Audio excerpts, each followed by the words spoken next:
Good morning, seniors. It's Mr. Kim again with another Naviance activity.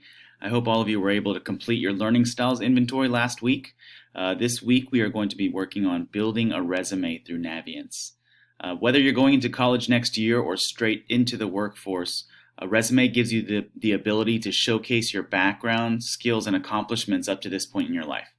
So if you've ever applied to a job, you probably already have some sort of resume, but Naviance does a great job of taking the important components of a resume and making it easy for you to enter the information that's going to highlight your strengths and think about the things that you've already done in your life that would make you a great fit for a company or a school. So I'm going to show you really quickly how to get into the resume. So on your home page, just as before, you're going to scroll down, go to your important to-dos and tasks, and there it will be, your build resume.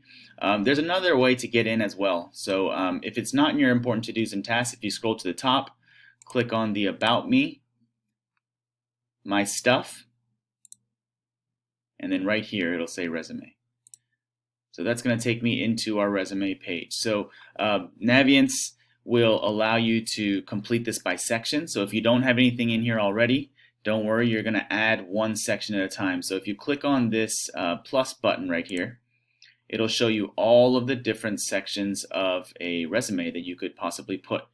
You're going to start with your objective, which is essentially what is your main goal of why are you writing a resume. A summary gives you a brief opportunity to highlight the most significant accomplishments. So if you've ever won a really big award, or if you are an MVP of a sports team, or anything like that, you can put into your summary. The next section is work experience. So if you've ever worked in other companies before, you can put that. Education, all of you guys should be able to fill this in. So this is where you went to school, where it's located, the grade, when you started, when you ended. And then in the description and comments, I would encourage you to write if you are part of any special programs during your time in high school. So for example, at Concord, we have an IB program. So if you're an IB student, I would put that in there.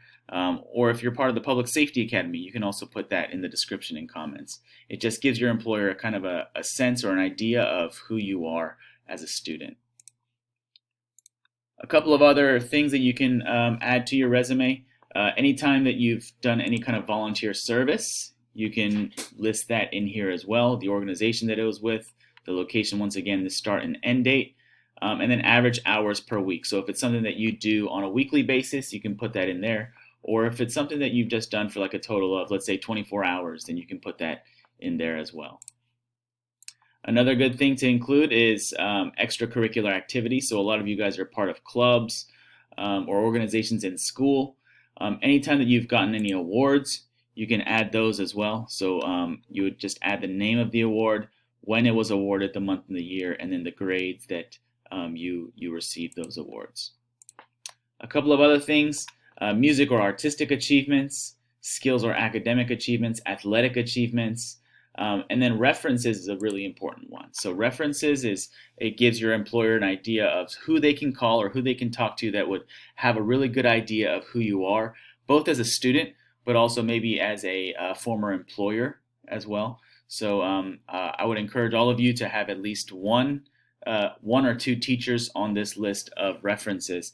One thing to remember is that moving forward, if you ever need to ask for a recommendation or a reference from a teacher, the polite thing to do is to approach that teacher first and to ask them if they are willing to be your recommender. So don't just forward an email that has a recommendation form, but make sure that you ask that person that you are asking for a recommendation beforehand before you send them a recommendation. So those are just a couple of quick things. Remember that the more that you add to your resume, the better idea that your employer or your college has of who you are as a student and as a potential employer. So the more sections that you can add to your resume, the better.